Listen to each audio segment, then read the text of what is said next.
What is up? This is Katie Barnett, and we are listening to Your Superior Self. Katie, how are you, my friend? I'm awesome. How are you? Doing well, doing well. I mean, this is going to be fun because you're a podcaster. You got an amazing podcast yourself. Level After Next. If you haven't subscribed, make sure you guys subscribe to that right now. She is crushing it over there. You can get this wherever podcasts are All over the held, right? place now. All over the place. So yeah, make sure to check her out, guys. Katie, thank you for taking the time. This is going to be an awesome conversation. I'm excited. Thank you for having me. Let's talk about your journey, right? Like, man, you've done everything, right? Like, I mean, how did you start out? Let's go there. Let's go there. I mean, how far back are we going? Kids, right? Got three kids. Yeah, I got 3 kids. I can feel that, right? Yeah. They're very close in age. And so, I mean, not like there's closer, and I get that, but they're 5, 7, and just turned 10. So yeah, there was a time there right at the beginning, actually, of when I really stepped into entrepreneurship and starting a business and all that, where they were all very little. And I'm not sure really how I got through it, but I did. And honestly, it made me so much better. Mm-hmm. What's what's your business? Right now, I'm actually in network marketing, which is fun and funny. But I made a big shift a while back, and it's a different kind of business. And so I have a lot more time to kind of do a lot of other things. And I work as like a personal branding coach. And that can go for branding yourself online, which is typically how people find me, and they want help, figuring out a look and how to start and where to go and what the story's going to be and all of that, how to bring in their business or figure out what their business is going to be, really. And at times I've done kind of online marketing for bigger companies, which is really fun. And but I think that what's really funny is that having that conversation when it comes to branding, it doesn't really have to be about a color scheme and how you're going to make your pages look or what you're going to focus on when you're making stupid little videos that are what we all have to do now, I guess. I don't know. You're the authority. You got to tell us, like, are we supposed to be doing that? We have to do it. I don't know. And like, I'm actually working with a new up and coming company who has a new platform that I'm so super excited about. You can start following them. They're called Made on Braid on Instagram, but it's just called Braid It. And it's so cool that I hope that the whole world grasps this concept, because it's going to be a lot of fun. So that's been exciting because I just get to play around in it and give feedback and tell them, a million things that I would do differently. So what is it again? What do? You just make, like, I'm so out of it as far as tech. So it's a social media platform. It's called Braid It or Braid. And it's basically, I mean, it's hard to explain if you haven't used these different apps, but it's a lot like Marco Polo. Have you ever used that? I use Instagram. That's it. Instagram, that's all we know. So Marco Polo is like video messaging, and it's kind of like on your time. So if somebody sends you a video message, you can watch it either as they're doing it or later and then respond later. So it's this ongoing conversation that doesn't have to take place at one place at one time. And so that's nice. Like, as a way to communicate with friends, you don't have to FaceTime, but you can be on at the same time. So it's a little bit of that. I see a lot of benefit as a leader and being able to continue conversations. You're going to be able to use links to share like interviews that you do. So it's a lot of interview style.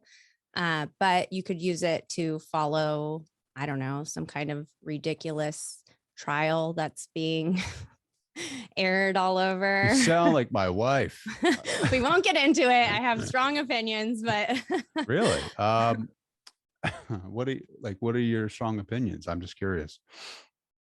Oh God, are we going to do this? Really? I might really turn people off from my podcast. I don't talk about it, but no, I'll tell you, I think that I am disappointed in humanity for even taking part in something like this.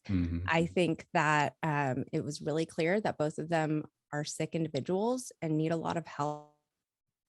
Sad for me to watch this get played out on national news and have people take part in the conversation as if they have any idea what it would be like to be in an abusive relationship. And many people do, so then there were those who had to watch that and deal with that. And Mhm. it was too much. It was too much. And for people to have opinions and strong opinions, I I just agree. I was agree with you. I disappointed. agree with you. I think that we spent too much energy on the wrong things, especially what's been going on in the recent weeks with what occurred in Right. Texas. Right. I think we need to. I think we need to shift our awareness to more important things, right? Not I mean, we've just got Ukraine, we've got yeah. Baldy, we've got all of these things, and people were glued to this and talking about it, and I couldn't avoid it. And it was Hmm. like, I hated that. And Hmm. I do avoid, I turn down the noise on the things that are going to lower my energy level and not feed my soul and provide value, and to Hmm. just like passively have to like receive information and opinions and videos of things that I just don't want to see. It was just a disappointment. It was a disappointment I that so many agree, people right? were Like involved in it. I agree, but I'm all for standing up for yourself, but in the manner that it happened, I don't need to wreck someone's life or, I don't know. See again, right? Like I'm too far disconnected from it to really know the particulars on that subject. It just seemed to me that um it was a show, It really. was. It was And two narcissists having a show.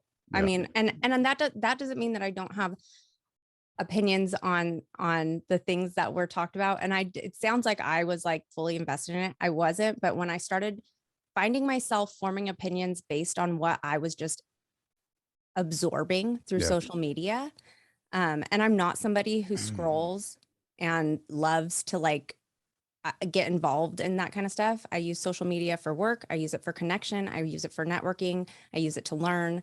And so for that being my place on social media and to still get this stuff and Yeah. start to form an opinion, I was like, I actually need to learn a little bit more about this. And Yeah. then I did, and it just further disappointed Well, me. then So, again, right? Like, how much of that is manipulated too, a lot right. of that. So again, here we are,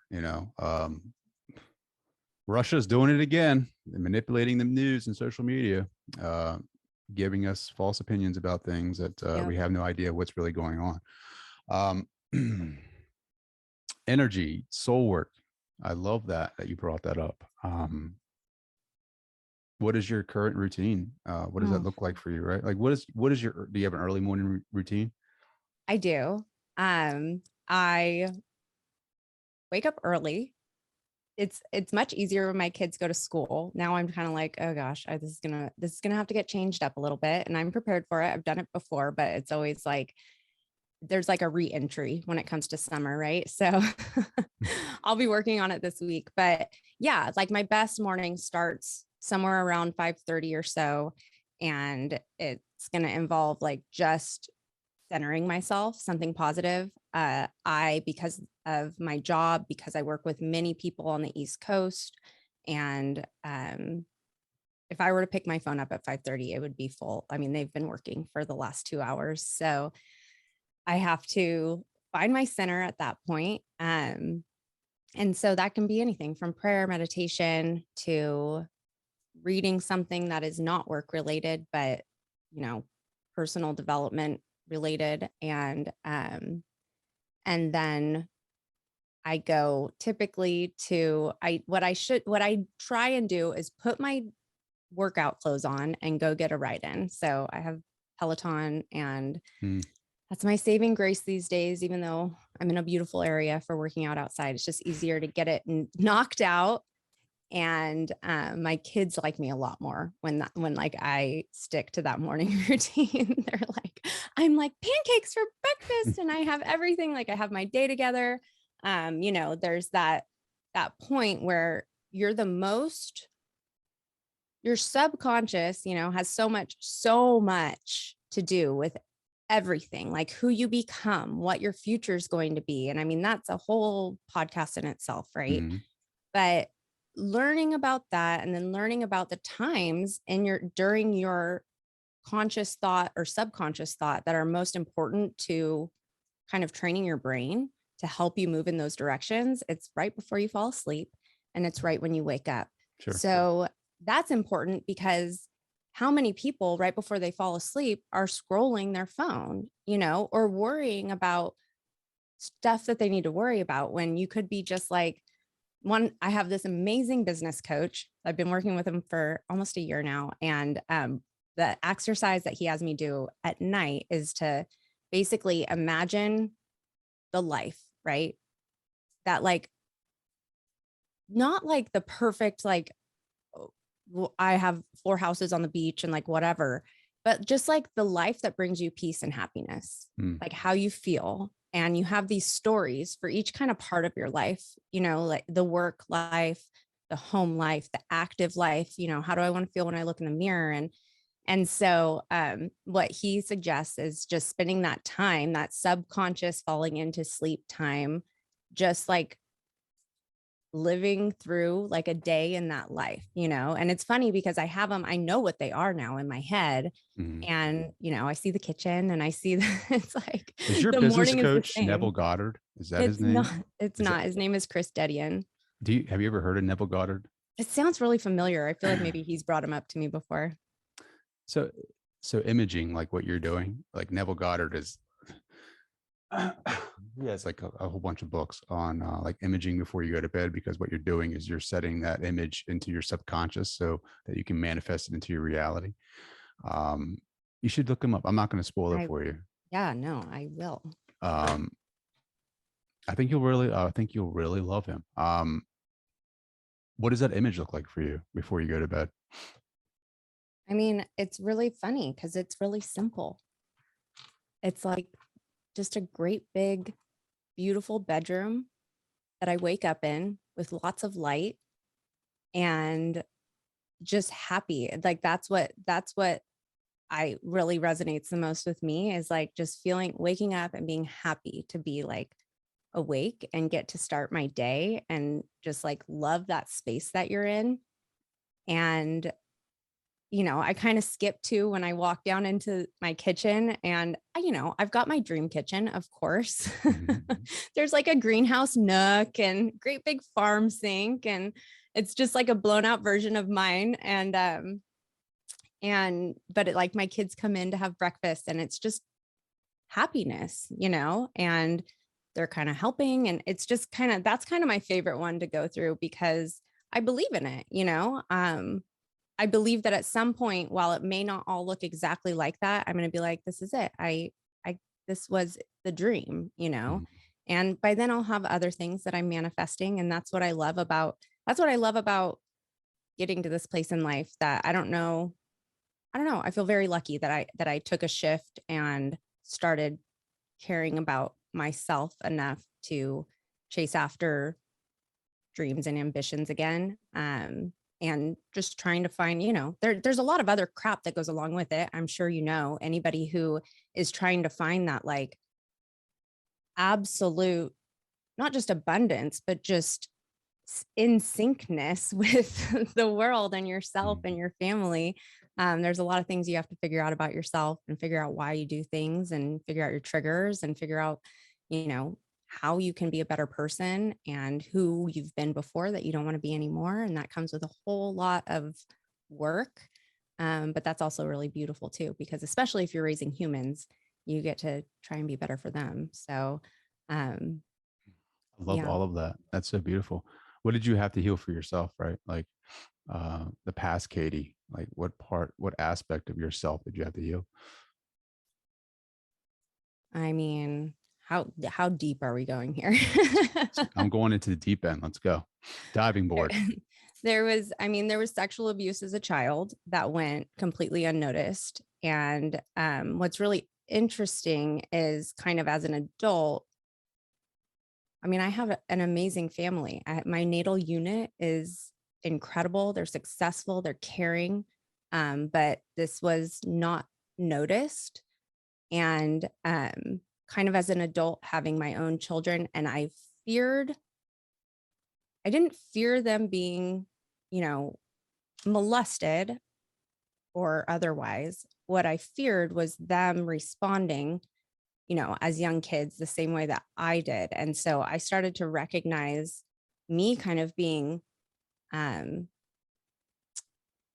don't know, overbearing when it came to just like very normal things that Helicopter mom, I think that's what they call it. yeah, yeah. And I'm not really like that. Like I'll let them go play on the monkey bars and everything, but it was like when my kid found out that he had a penis, and started touching it all the time, I was like, I had to like work through that. And I know that's like that sounds, but like little kids, yeah, it's there, And I finally had to start telling people, they're like, I think he has to go pee, and I'm like, no, he just has a penis and he's going to touch it. So I'm pretty sure that's how it works. I don't know for sure, but so I mean, like that's just one really small version. I mean, there's other panic moments where my daughter will go to like a friend's house and I feel like, yeah, of course, like the parents are sweet and cool. And then all of a sudden I'm like, oh my gosh, but like, what if? And then, my kids have serious talks really early. But I think really the hardest part has been just realizing the impact, like emotionally, that it had on me. I think that I've done a decent job of working through it in parenting, because I realized that all early enough.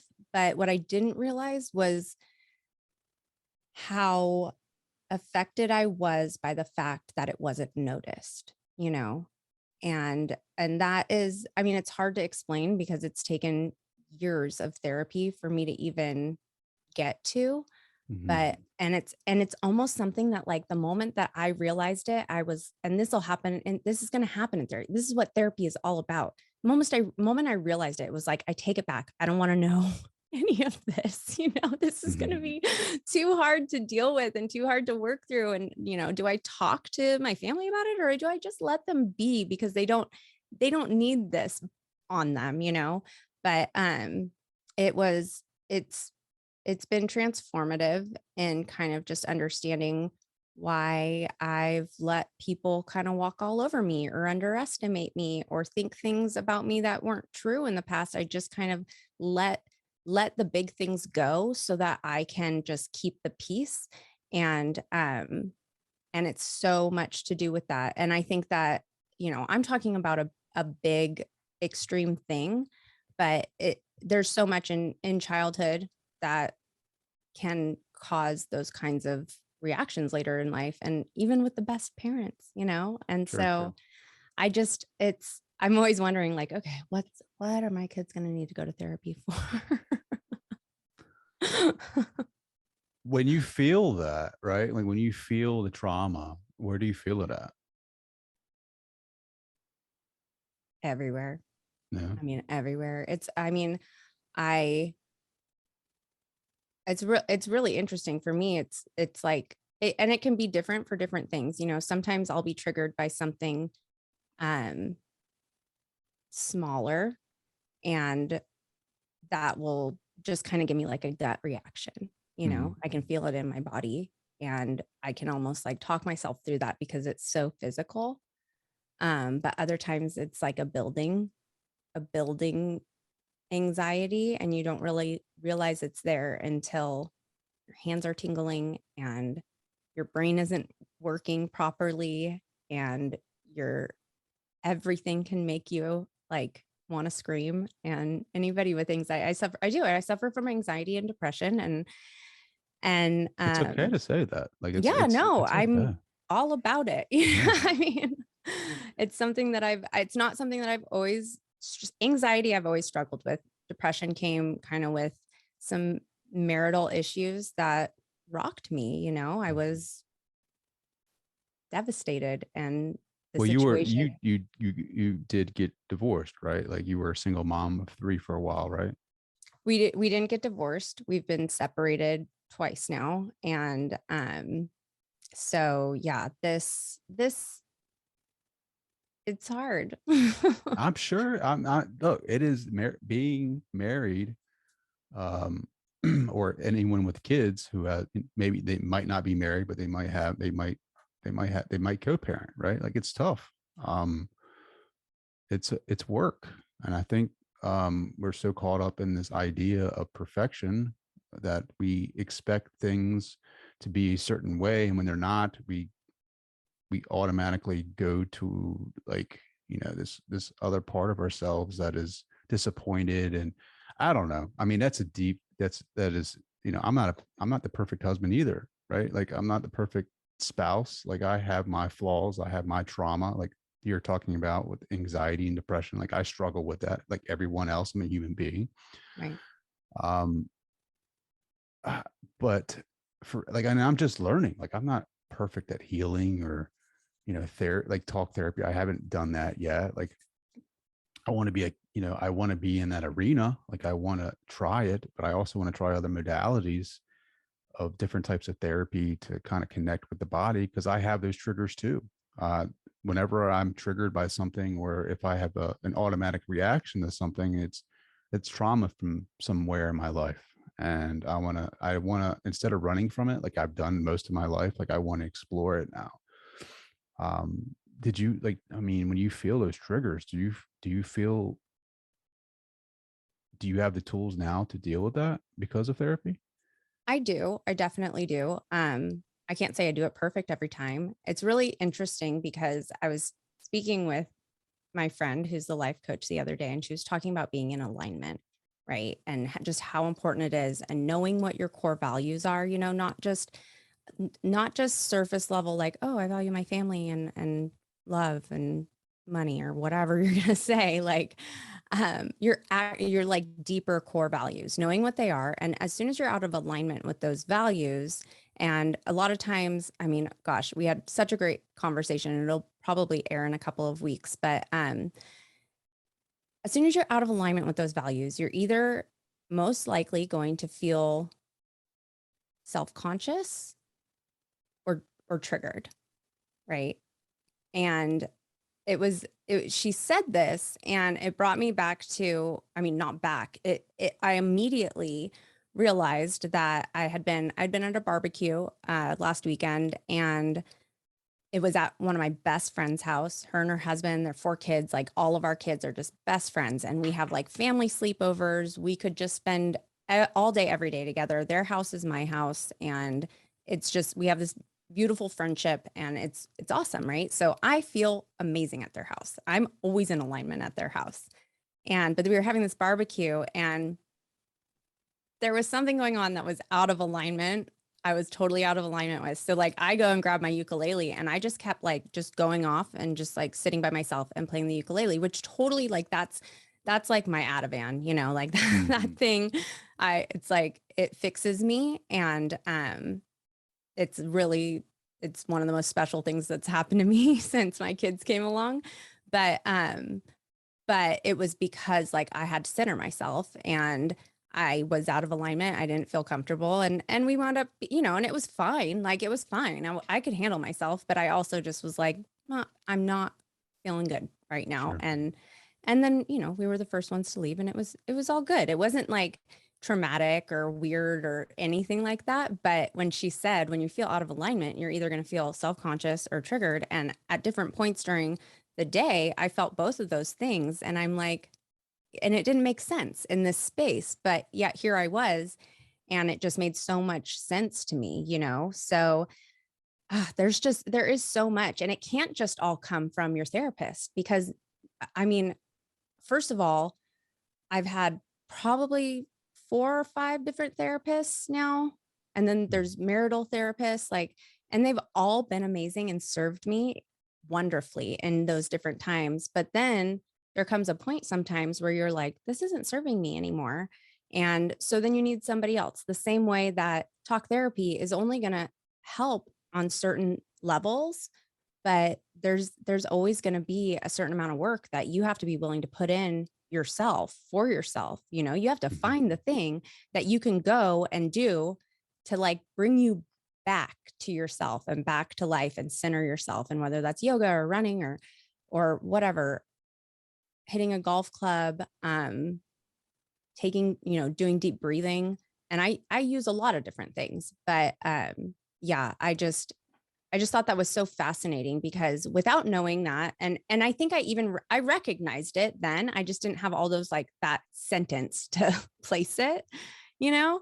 But um there's something really beautiful about being in alignment, understanding your values, knowing who you are, and then being able to recognize, hey, no, something's not right here. And I need to go ahead and fix it somehow. And it also allows you to better understand and want to care for other people, which is the best part, you know? Sure. Yeah. No, I'm flowing with everything that you're saying. I think we we don't like the like I don't know. We don't know what we don't know, right? And talk therapy how allows us to talk through a lot of those emotions that we may be newly getting used to or not even acquainted with yet, or we're kind of feeling things and we don't know what that is because we pushed it down for so long. So I mean, talk therapy is a really good starting point, but you're right. Like at a certain point, you get to a point where you need to advance that a little bit more and do the work, do different types of work. Have you ever tried hypnotherapy? No, I I feel like I'm immune to hypnosis. I would be super down for it, but I'm like, I don't know. I just don't think my brain is too like hyperactive. I'm afraid I couldn't do it. Yeah, I mean, I've heard that before too. I'm just turning. I've But I'll try anything. I mean, there's a new, I think it's RTT. I just heard about this too. Rapid transformational therapy. I don't know exactly what it looks like yet. I just recently heard someone told me about it, but I need to check that out. I don't know if it's hypnotherapy or something similar to that, but definitely check that out for yourself. I think yeah, exploring different modalities of therapy for what looks good for you, what feels good, what gets you that highest form of energy resonance or that connection to the higher part of yourself is so important because for me it's just been a long road and now I'm just starting to heal really from just trauma, not just not. And when people hear about trauma, they automatically assume like childhood things. Yeah, that could be that okay. too, but it's Yeah. also like in adulthood, early adulthood, it's in everything. Even with sports, even with in my professional life, everything has accumulated to this point. Even when I was 21 and going out with friends on a weekend, right? Like healing from that trauma because Right. I was trying to numb things. I was trying to numb that pain of trying to get acceptance or try to I wasn't being myself, I was ignoring my true self. And so like all those years of like just ignoring that has accumulated to a lot of energy that is stuck in my body and I haven't dealt with it. So just becoming conscious to that and start feeling that in my body has really opened me up to new areas of energy that I had no clue about, and allows me to function at a high level, not just in I'm not talking about in business or in the work world. I'm talking about in life with my relationships, with my Right. wife, with my children, with the podcast, just being able to open myself up and be more vulnerable and not feeling ashamed for that. I don't know if that's has helped you in the same way. Absolutely. Absolutely. And you're so right. Like, that trauma, honestly, like there are such smaller it's more for me, it's actually more about, I mean, it's not to take away from it. It's horrible and it's horrible, but I feel like I actually dealt with that at a younger age, but it was what came of it, and then and then I was in a very abusive relationship in high school, and that trauma was like something totally new, and then but those are big things. And the truth is that, yeah, there are a lot of traumas that are just these kind of small moments, and they call them what, like those core memories. Mm-hmm. Um, And of course, so many of them are amazing, those amazing core memories, but then you'll start to notice these other core memories that just pop into your head, like this one time when, someone said something to you that kind of always comes back. And like those things, those are traumas. And it's like figuring out what it was. Like maybe it was something more, maybe it was something bigger. So yeah, when we talk about trauma and healing, it's about all of the things. And it's not about going, oh, this is somebody else's fault, or this is why I am the way I am. It's about like taking it all on yourself and being willing to be the best version of yourself while healing those things, it will transform you. Yeah. Every trauma, like even the deepest ones, even the hardest ones, um, is an opportunity to grow as a individual or a soul being, right? Like, and I know it's hard for people to hear that and accept that because they want to be the person that says no. How is this good for me, right? Like, and this is a tough conversation because it is, there are some horrific things that happen in this world that we can't explain. And it sounds cold to say that, hey, this is an opportunity for growth because some people lose people, right? Like some people are no longer here, and people are still healing from that. And I don't know if you ever heal completely from that, but it's an opportunity to be in that and to feel that and to experience it.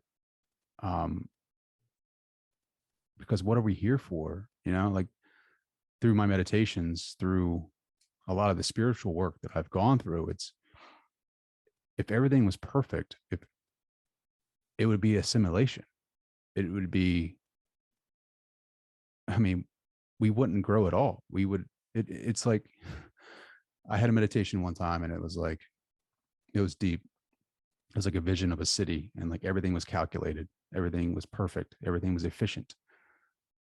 But there was nothing to learn from that. You know, you do a couple of rounds, like you do a day in that city and like, you know, everything that's going to happen. Right. Hmm. You know exactly what's, you know, what time is it? Oh, this is going to happen now. You know, what growth is that? It's not. Um, but when you have chaos, you introduce chaos to this reality. What you have is growth, right? Yeah, it's true. And I have so many things that I have to say to all of that. Go Um, ahead. Go ahead. well, first, just talking about the bigger traumas and the healing and the growth and the finding a purpose somehow after, my cousin is somebody who I work with, and she lost her son. It was 3 years ago, right around Mother's Day.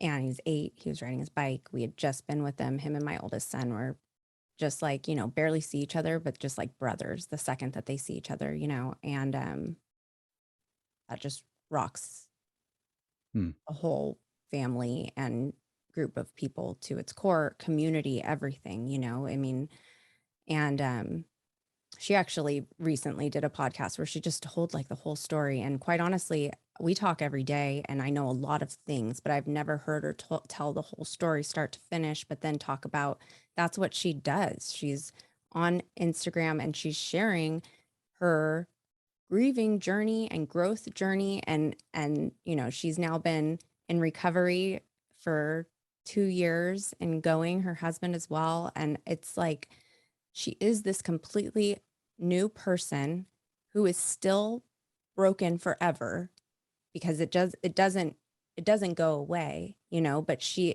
is still growing from this and is an incredible mom to her 2 other babies, and and it's incredible to watch, because I can't imagine even being as close to her as I am and experiencing the way that I did what happened.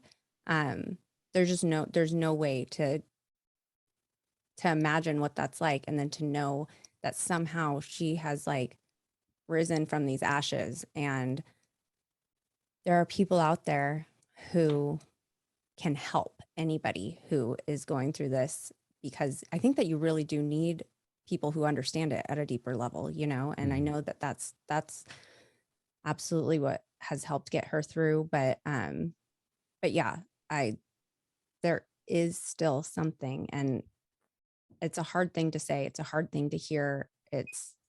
Well, it I is know. because it's the pain, right? Like you're feeling like right now, I can see you're emotionally, you know, you're displaying that, right? Like you're connecting with her at that level because we have children, and to lose one of them unexpectedly, um, we don't want to think about. Like to lose one of my kids is probably one of the worst things you can do to me.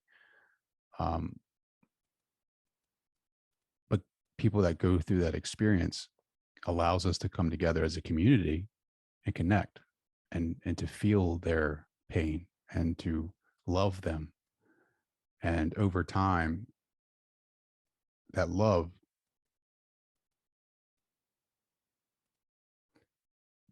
that love helps them grow. It doesn't replace the fact that that person's not there anymore, but it supports them and it lets them know that they're not alone. Right. And I wish I could take everything bad out of this world, like, especially for my kids, like I don't want them to grow up in a world that is just full of hate and full of the divide. And it seems like that's where we're going, in this world right now. And I'm hoping by the work that we do, leveling up, right? And putting this out there and allowing them to hear this, like being vulnerable in this moment right now with you. I don't have all the answers, right? Like I just do the work and I try to work on myself so that way I can record this and like my son can listen to this when he gets older and listen to the vulnerability that I have in my voice and in this conversation and like take that to heart and know that, yeah, I mean, there is some bad things that happen in this world, but I believe because we are human consciousness, that we are so much more powerful than what we believe, that it's all for this experience of evolution and it's all for the greater good. It's at the end of the day, like we will remember that at some point in our evolution of human consciousness, that this is one stage or one chapter in this book of life, and life is eternal. It is this isn't it for us. Like this is, it's been my I agree. experience.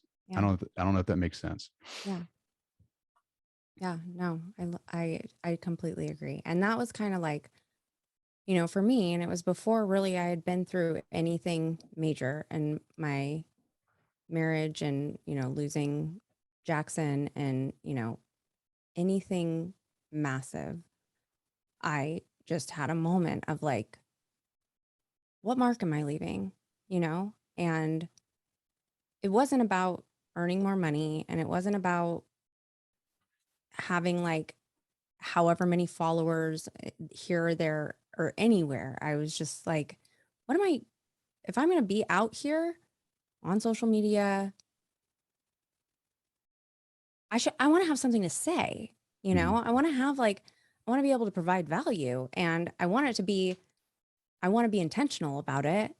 And I think for me, the beauty in that is that it's helped me find a whole world of people who are doing that, And so when I talk to somebody who lives in the negativity that's being fed to us by all of the news outlets who feed and make money off of the fear that they are just like one thing after the other, we're just going to keep you scared and keep you here and keep you worried all the time so you can't focus on anything else and we make more money off of you. I'm like, there's more. There is good. You just have to like turn down the noise and start paying attention. It doesn't mean that you're being irresponsible for not knowing every single thing that's going on. You can still find out what's going on and care and do things about it, but you cannot live in that space and provide value to the Mm. world.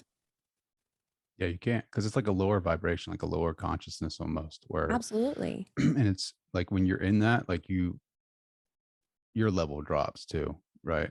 And it's in doing the things that we're talking about, like healing, talk therapy, hypnotherapy, if you want to do that, like running, exercising, diet, meditation, all of the self-care modalities, allows you to raise that vibration or energy to a point where you start feeling different. You start connecting with higher vibes, better vibes, Yeah. You'll and it attract it. and it And yeah, and it overflows in other areas of your life. yeah. And it's amazing. It is amazing. It is amazing. I mean, I just these conversations are just so important, right? Like just it's hard for me to be vulnerable because I've always had this persona of the stoic, of this strong stoic, and it's been my mask for a long time in my life. And so like even the ego is like chirping, right? Like right now of like, don't show your emotion or don't show the vulnerable side of you, because vulnerability is weakness. And it's still, that's something that I'm dealing with. And it's something that I'm just trying to be more accepting of. And I mean, I don't know what it is for you, but we all have masks that we carry and we put Mm-hmm. on for society. We want to be this version of this and that version of that. I've really aligned to my heart, and my heart has been my North Star. It's funny because like meditation's so weird because it's like it gives you messages that you like, what are you talking Yeah, about? right. Like I know like that feeling. like my I can't even believe I'm going to say this, but like I had this visualization of like my heart being like Rudolph the Red-Nosed Reindeer. Just Yeah. follow Rudolph, right? Like just follow Rudolph, go after that and just follow that. And it'll point you whenever you feel that high, like sensation, that vibration in your heart, you know, you're on your path. I love And, it. you know, because we live too much in our logical, analytical mind. Yeah. Yeah. And it's tough because we want to question everything that we've been programmed by society, right? Like, and social media can do that, Mm-hmm. you know? Oh yeah. Um, because I mean, I look at the statistics in the literature about what scares me is just like the suicide rates of teenage girls because of social media. Um, Kids in that scares general. me. It's like, That's oh well, yeah, yeah, absolutely, absolutely. That scares me. It's just like, am I doing enough? Right? Like that's my question that I ask is like, am I doing enough to kind of give them a strong mental sense of their well-being? that is so loaded, and I mean, it's my constant. And it's hard. Like right now, my husband and I were living apart. We are in love and working so hard, and it looks a lot different than the first time that we were separated. Um, because I was broken, and that again, like, what, I don't know. Can we go like 3 hours? Because there's so much I could say on all of that because of how much growth that happened between the first time and the second time, and how I could show up for my kids, so different. But then I have kids who have gone through this as well, and they need things from me, and it's really hard sometimes to give all of that. And as parents, like, that, like, no matter what your situation is, it's hard to give them. And I'm not talking about like the crap at Target that they want. I'm talking about like all of the attention that they need, and then like figuring out what those things are. I figured out that my sons are actually they're super emotional. They're both empaths. They will come and like need to be on me. They would crawl back inside me if they could. Like, that's who they are, and I love it. I think I'd like, at the same time, I'm also very much like a personal space person. So it's so hard. Like, I appreciate this in them, but I'm like, okay, like now it's time to give me a little space. But so, maneuvering, figuring that out is one thing. But then there's my daughter who doesn't ask for hugs, won't tell me she needs a hug. Um, but she wants it just as bad, Mm. and it was just a fleeting moment where I said something about her and somebody mentioned something like that. And I was like, that's her, Mm. and then I kind of paid more attention to it, and I started giving her the love, um, out of nowhere, and seeing her response to that, And after a couple of years of that, she's almost 8 in July. After a couple of years of that, I think she must have overheard me saying it to somebody, because I think that there are a lot of kids like that, and I think I was like that, to be completely honest, and so she overheard me saying it, and she commented on it to me. But like when we talked about it, it kind of opened up this door to where you can, I will show you love even though you're not asking for it, because I know that's what you need.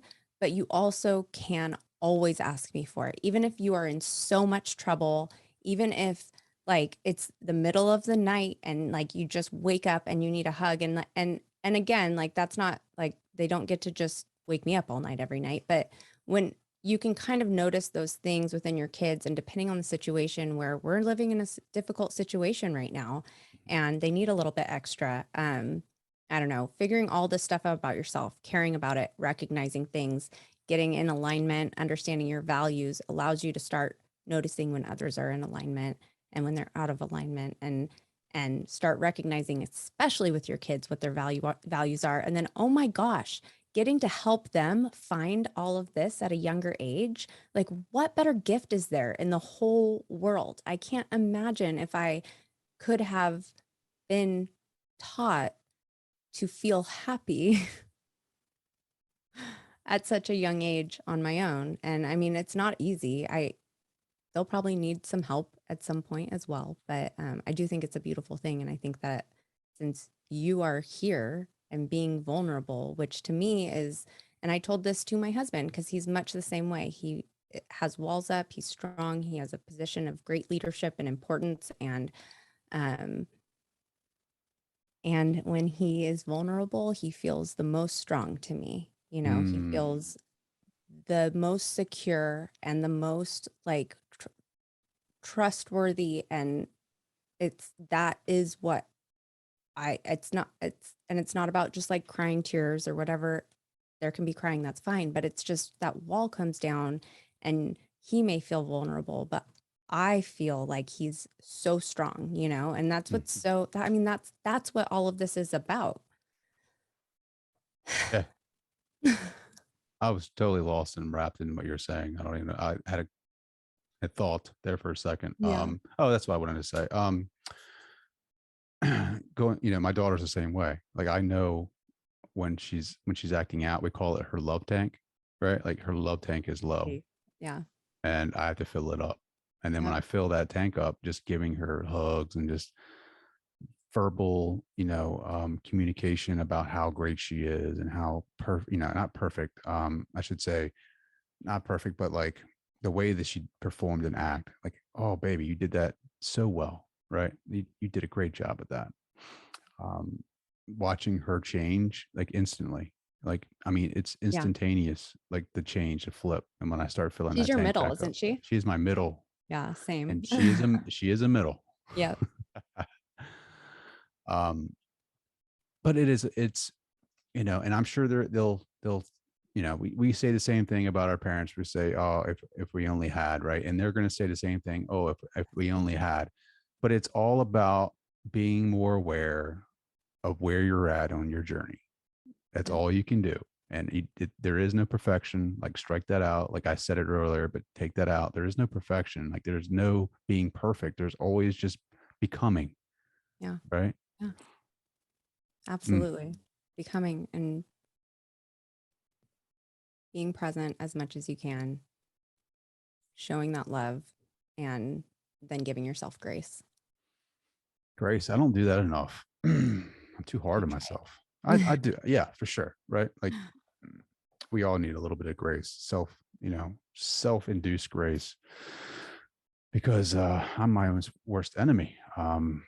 Perfectionism, right? For me, perfectionist, like it has to be a certain way or it's not the right way. But again, we're all becoming. It's a road, it's a path. It is a journey, and no one's going to be able to do it but you. It's your path. Yeah. You can definitely. That's a hard part. But it's beautiful, you know, it really is. And I'm always just like, it's gonna make a good book someday. It's gonna make a good movie. I don't know. I don't know about movie, but and even if that book is just my kids reading through all of my journals. How many journals do you have now? Oh my gosh, so many, so many. I live in journals. And while I need organization in so many different ways, my journals are just all over the place. Like you can find, you know, recipes to like 4 pages of a book that I plan to write to some heartbreaking prayer, and then the next thing is going to be a training that I'm going to do. And Do you it's write? just there. Do you write your meditations down? No, I No. should, huh? That's surprising. That's surprising. You got recipes in this thing. I don't know. I don't know. It's probably just like marshmallows and Rice Krispie treats. But I'm like, you put the cereal in the milk. Okay, got it. Yeah, no, they're very much all over the place. But I just started writing my dreams down, like my dreams. okay. Yeah. I've been experimenting with dreams lately. Like, there's a book I don't have in front of me. I'm sorry, guys. That is about dream work and like talking with the higher consciousness, whatever you want to call that, about, Hmm. bringing visions forward to you in your dreams. It's pretty crazy how I haven't become lucid in a dream, but yet there has been, like, let's say you want to, if you want to take a certain path or something, or you want to explore a certain, a new career or something, you just ask, like, there's a way you formulate a question and you ask the question, like, what would this, what would pursuing this thing bring about in my experience before you go to bed? Like, and you say a prayer and you talk to God, or you talk to source, or you talk to the universe and say, I'll bring this to me in my dream. And I've been having some crazy dreams. Like, um, I don't know if it's a good thing or a bad thing, right? So I'm going back to school for psychology and counseling, and I just said, what would my life look like if I pursued this? And I had a dream. I was like in the ocean, and it got really rough. But I was on, like, on a body, like a boogie board or whatever you want to call it, a body board, whatever you want to call that. And Yeah. like I was having fun. Like it was just like waves were like, they were getting pretty high, and like I was riding them and having fun, and I was surrounded by people. So I'm Mhm. gonna go with the positive on this one and Yeah. say that it was a good time. So this is something that I should pursue. I don't want to go negative, but it's Well, yeah, interesting. of course that's going to be rough, but in a beautiful, fun, amazing way. I have no doubt. But I love that. And I'm all about it. I mean, people are just going to think I'm so weird after this, but it's What fine. are you talking about? Like, what? No, so since I was really young, I've always had, you know, what felt like deja vus for a long time until I started remembering, like recognizing the dreams. And they were dreams like weird enough that I would tell, they weren't weird. They were like super mundane, like, Mom, I had this weird dream that I was in my history class and Evan was there, who's my cousin, and like kind of just explain it to her and then move on. And then, that was kind of the first moment was when I like sat down in my first class and was like, oh my God, I'm here. Like, this is the exact same classroom. This is the exact same, that's her. And I was like, and I told somebody about it. And so that has happened a number of times. And so writing down dreams is really special and crazy. And now it still happens. And I love what you're talking about because I love the idea of asking for it, because for me, it's always kind of like a looking back thing. And I read it personally, and I keep kind of getting that like knowing that I'm not wrong. So you can tell me if I don't care if you think I'm wrong, but when I find myself in those positions, it means that I'm going the way I'm supposed to go, Mhm. and I don't know if I have the ability to like dream the future on purpose, but it is like a really beautiful thing every time that it happens because I'm like, okay, like this is where I'm supposed to be. And it may not be anything more than just a place at a table. Or it happened one time when I was at a conference sitting with a group of women, and I was like, I remember having this dream and thinking how weird it was because we went to high school together and, like, why would I be in Dallas with you? But this is where I'm totally supposed to be. And so I love that. And I have heard, and I actually, there is one meditation that I do that kind of asks for that. But then I had a really strange dream. I did get something out of it though, so that worked. Now you got to tell me. Like, you can't just leave me hanging. Like, what was a strange dream? Oh, my kids and I were having to live with my parents, and I asked for like a sign, something that was going to help me in my dream. And I have a sauna that is not put together, and then I have Peloton. And the dream was just about pulling the Peloton into my mother's like extra living room, which, oh, by the way, gets used zero, right? But it's just Mhm. pretty and she wants it to be there and pretty. So it was just funny. I told her the next morning that, Jesus told me that I need to bring the Peloton into the house. And it worked. I got the Peloton in. So There you go. I'm like, that's all I need to do. Like Jesus says to do a lot of other things. All right. Is But that the most prolific dream, like premonition that you've had with the no, Peloton? no, no. I mean, that was more of that was more I don't know. I think I might have taken advantage of a situation in that one. Uh-oh. Uh-oh. But Hmm. no, I've had a lot of I think that it's hard because you'll have a difficult dream, and without asking for something to give you a sign or knowledge, you just kind of chalk it up to some random dream, right? Sure. And so that's, I think, why when I have these moments where I'm like, oh, wow, I mean, sometimes I can remember the day I had the dream. And so for me, it's just like looking back and going, okay, I'm on the right path. Like I'm going the way that I'm supposed to be going. Because a lot of times in those dreams, something's off and I don't understand it. I don't, it's like, why would I be at my parents' house watching my son play baseball? Like, why? That doesn't make any sense. We own a home. We live up here. We have this beautiful world, but, then sure enough, like there I am. And um, so getting to pay more attention to the dreams as we have them, I think. And then, like you said, like asking for answers to questions and paying attention to the weirdness. Dreams are so weird. They're so They wacky. are so weird because there's a lot of interpretation in that, right? Like I asked one person, like, what did this mean? And they're like, oh, well, the elephant in the room meant that you're open to new experiences. I'm like, how did you? I literally just took it as an elephant in the room, and now it's open to new experiences. I don't know. I mean, but there's so much. It's it's so open for interpretation, Yeah. and you don't really know what's true and what's not.